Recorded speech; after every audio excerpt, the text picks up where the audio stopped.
you first arrive in this world, you are automatically labeled as a male or a female by a doctor who observes you before being handed to your mother.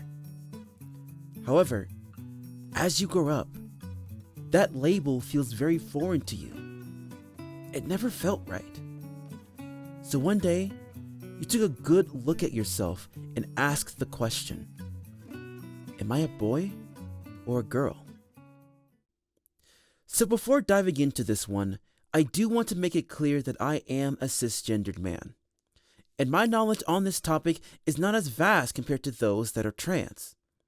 So if I do say anything that is inaccurate or even more so disrespectful, please let me know in the comments so that I will know better and continue to improve my knowledge on this topic. With that being said, let's dive in. Maybe. What part of no f***ing time do you not understand? Just handle it yourself. You got it, sir. So we're starting things off with a lot of ingredients added to the exposition.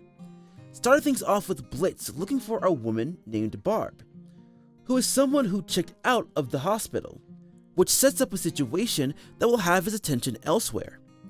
That leaves Moxxie and Millie to handle the hit that was offered by a kid that was murdered by someone at a campsite. So I will admit that while this is setting up to have two very different plots, which I have been against, the fact that we finally get an episode where IMP is doing an actual job for the first time since the Cheer-Up episode in season 1 has me very excited for it. It's always nice to have an opportunity to take somewhat of a break from the usual drama we see in the show, and focus on actually doing their job. While there are moments from Blitz that show that we will get another new character to add to the cast, I'll be honest, I am very fatigued from introducing new characters. It just seems like there is a new character that we may see again in the future in just about every episode that has come so far. I understand that bringing someone new to the table can spice things up for a viewer. However, there is a point where I feel that they need to actually start developing the relationships of other characters that are recurring roles or have the potential to be one.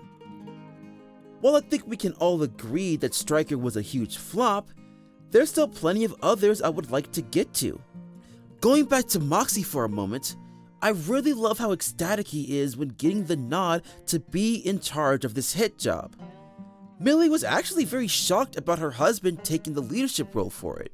As we know from throughout the series, Moxxie is not known to have much of a backbone in a lot of situations he gets placed in. While he certainly has grown throughout the plenty of episodes that focused on him, I think many of the main cast still see him as not one of the most strong-minded when the situation gets hairy. Even Millie is showing her doubts of him taking the lead on this one as well, which honestly is the first time we actually see that. So while this seems to be another episode that focuses on Moxxie than Millie so far, it seems that there could be a possible rift between the two this go-round. We've got a lot of work to do. Okay, Millie. One last time for safety. Okay, yes. All of the yes. Once again, Helluva Boss is challenging the gender norms we usually see with Moxxie and Millie. We have seen Moxxie wear more feminine clothing plenty of times throughout the series, so it comes to no surprise that Moxxie and Millie will be taking this route of cross-dressing and claiming the opposite gender respectively. What's also something to keep note of is how Moxxie is emphasizing being the popular one out of the two of them, while Millie is seen as the not so noticeable but still likable sibling. Now, I think there are plenty of angles we can look at this sort of dynamic. First, in canon, Moxxie really wants to be the one taking the charge of the investigation. With Blitz appointing him as the lead, it can easily get to his head, and he wants to be able to take all the credit. Meanwhile, Millie has always tried her best to be supportive of him in what he wants to do. Even though it was very obvious who their guy is with Millie's keen eye, Moxxie insisted that his way is the right way to do so. This undermining of Millie's skill and contributions is what made this whole situation a lot more complicated than what it needed to be. Not to mention, it can be viewed as disrespectful since Moxxie really guilt-tripped her into going through with his plan instead of just going after the dude that clearly is doing some shady stuff. Another angle is the out-of-character angle that this could be Bibsy taking on the criticisms about the pairing of Eminem head-on. As I stated in the video I have done previously, while the concept of a married couple in hell is very interesting, a lot of the marriage's development is extremely one-sided. So this is showing to be the instance where we finally could see how this dynamic actually affects Millie and Moxxie, as it is front and center in this episode. A lot of people want more development from Millie.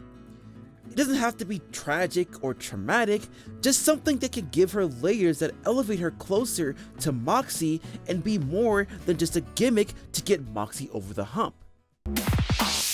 Is wrong with your legs? What? I was in an accident? So this is where we really start to talk about the struggles of looking the part when it comes to the social standards of an assigned gender. Those who are obsessed with keeping the status quo often try their best to look at the smallest details to make sure that you can pass as that gender. Otherwise, you will be verbally abused as they say you're too ugly to be the gender you claim, or even worse, purposefully misgender you because you failed the eye test on being what you claimed. You certainly see that being the case when it comes to those that transition from male to female. Those who are incredibly ignorant on this topic may see it as men trying to use the claim of being a trans woman as a tool for assault. Not only is this an absolutely insane take, it's an incredibly dangerous one that targets those within the trans community to potentially be isolated and abused within society. This scene with Moxxine really shows that discrimination front and center with how quickly these girls are berating her and her appearance, each insult being worse than the last. I'm not gonna lie, I had to pause this video a few times considering how long and uncomfortable this entire interaction was between Moxxine and these girls. It's bad enough that she's pushing way too much information on these girls to prove she is one of them, with her bringing up having her period recently as one of her talking points, which is such a middle school thing to do. But how quick the girls were ready to tear Moxxine up like a pack of wolves made the whole situation much worse to witness. Comparatively, Millie was able to fit right in with his disguise like a glove. We see him use his athletic ability and charm to easily swoon everyone within eyeshot of his performance on the volleyball court, even placing a poor kid into the iconic Yamcha pose. You could tell that Millerd was able to pass the social standards of men quite easily. First thing to take note of is that when it comes to the standards of men, the physical looks aren't looked too deeply compared to how women are looked at. It's not to say that it never happens, because it does. It's just that the physical standards of men are not as strictly enforced compared to women. What is actually judged strictly when it comes to men is both the physical and mental strength of the individual. Men are expected to always be more confident and bold in everything that they do. No one will be able to question your manhood if you are able to show your physical strengths and diminish any sort of weaknesses you have in the public eye. That's why Miller's popularity skyrocketed compared to Moxxine. Millerd has shown his physical ability to be much stronger than your average male preteen, and he brings out a lot of confidence that is infectious to everyone who sees him in action. We even get a musical number that you would expect to hear from Camp Rock. Millerd was absolutely loving every second of the attention that the campers have been given to him. It's the first time he has ever gotten the amount of love to come his way, and it was honestly great to be able to see him in the spotlight for once. As Millie, we always see her in Moxxie's background. She never had that moment where she grew from a situation that occurred. So it's great to witness the attention in this episode be focused on the Millerd persona.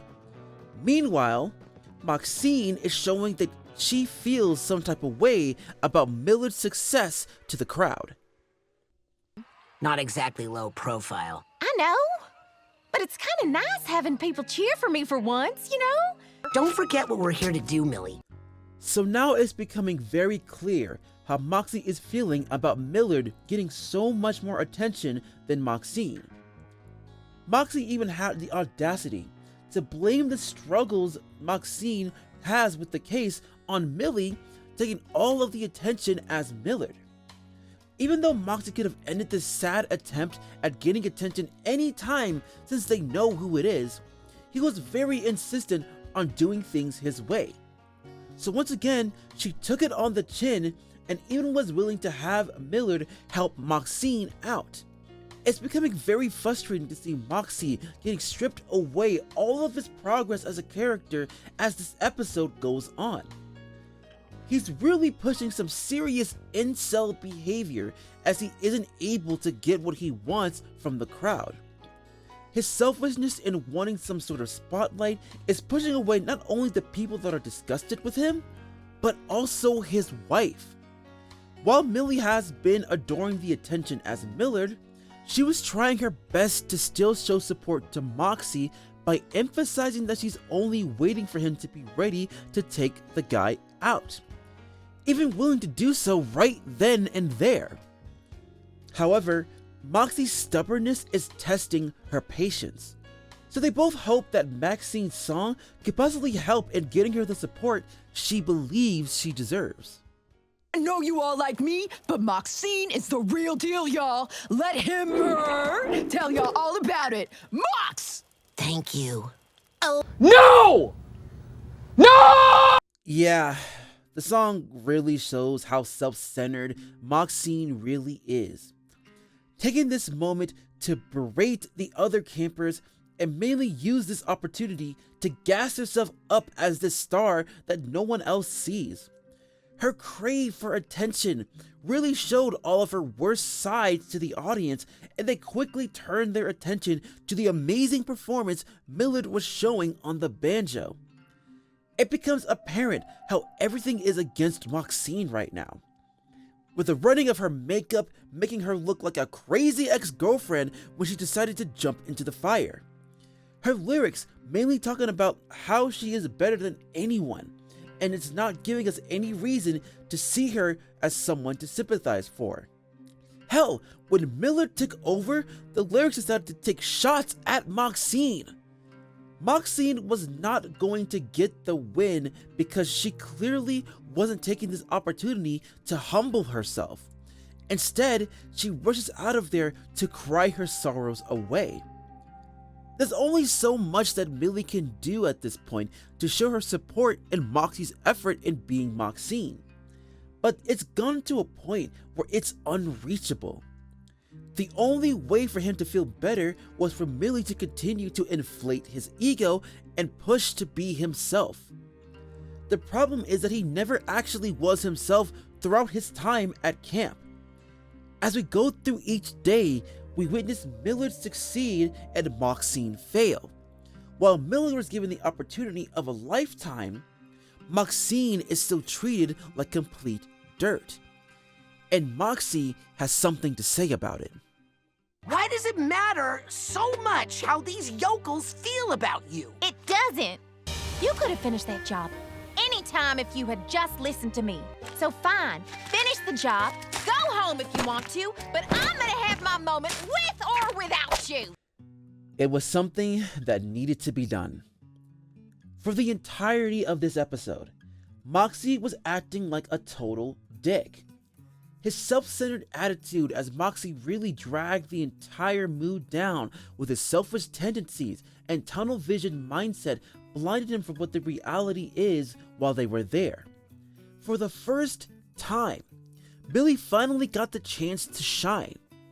Throughout the entirety of the series, Millie had to be in the background.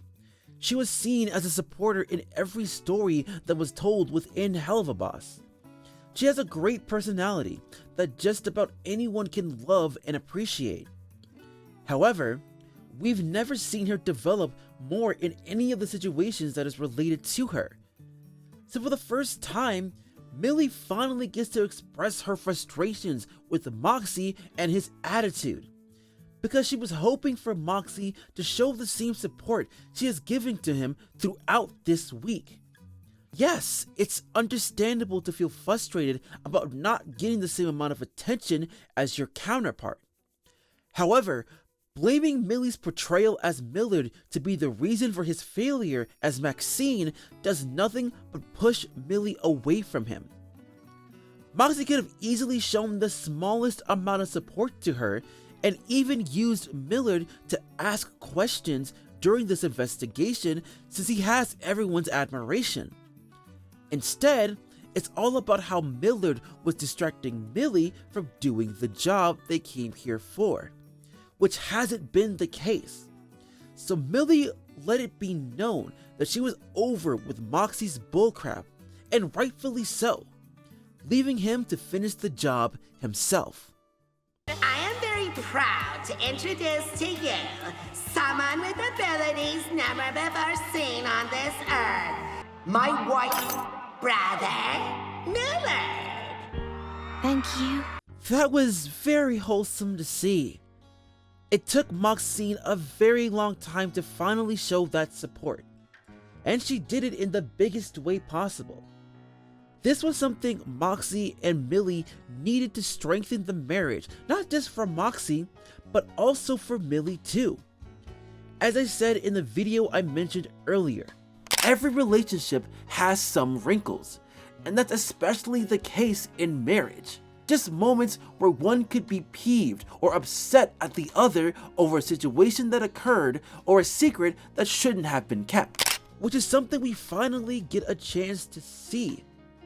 A healthy relationship has to have moments like this because there are hurdles for those within a relationship. Not just with those challenging the marriage like we've seen in the past, but also with each other, which is something we haven't seen until now. While the bounce back from Moxxie as Moxxine was very short, it was very much needed and was super sweet to witness. Now it's time for Moxxine to finish the job outright.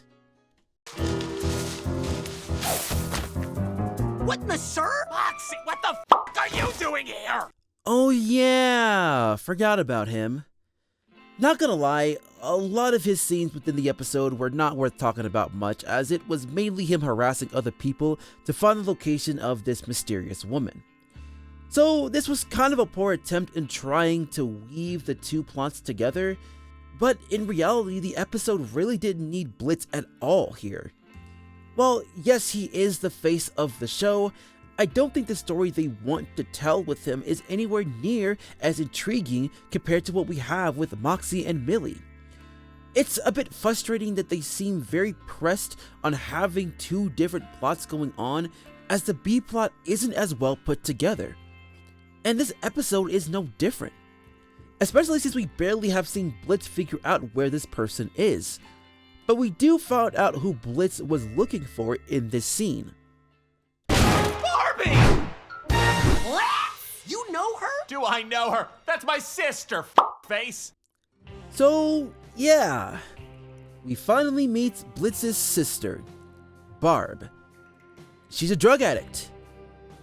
That's kind of all I can really say about her. It's clear that she wants nothing to do with Blitz anymore since she came out of rehab and was doing honest work as a drug dealer? Where else but Helluva Boss? However, now they have a situation where the person with the hit on him is someone who is working for Barb, a horny and nerdy camp counselor that got caught doing the dirty work by the person he killed. So Barb will do everything she can to prevent Moxxie and Blitz from finishing the job. Meanwhile, Millerd is taking his moment to shine. While Millerd is rocking out, we get a very slow-paced battle between the three imps as Moxxie is determined to finish the deed. I honestly really like how creative these fights have been overall. Being able to have the Millerd montage play alongside the battle had some very nice visuals. In the end, it was Millard's amazing performance that finally finished the job. Thanks a lot, Blitzo. I'm out of a job. Barb, wait. I want to help you. Let me help you, please. You don't f***ing get it. Just because I'm out of rehab doesn't mean I want to see you. I never want to see you, ever. Blitz took the bullet. Who cares? So, yeah, cool. Another sad moment. But why should I care? Again, no offense, but there really is no reason for us to see Barb here outside of making the hit more difficult than it needed to be. This moment just didn't feel deserved at all. I get that they want to give Blitz an opportunity to find some sort of happiness again, only for reality to hit him on the noggin. But I feel it's nothing more than a plot device to make things more complicated in this story. It just muddies the entire experience and once again takes some points away from unhappy campers overall. While this example of having more than one plot isn't as egregious compared to the last one we looked over, it's still something that I believe shouldn't be relied on as it lessens the impact of a debuted character. Just like with Andraelphus, I do not care for Barb as a character because it's another one in the pool that we may or may not see in the near future to be an obstacle. I will say it was nice for Barb to be an obstacle of not wanting Blitz in her life anymore, rather than wanting to kill him like most folks we have seen so far. Still, it feels like a waste to debut a character like this, and overall the episode would have been completely fine without this B-plot messing with the flow of the episode. I'm so proud of you, Millie. And I'm sorry I let you down. Just don't do it again, dummy.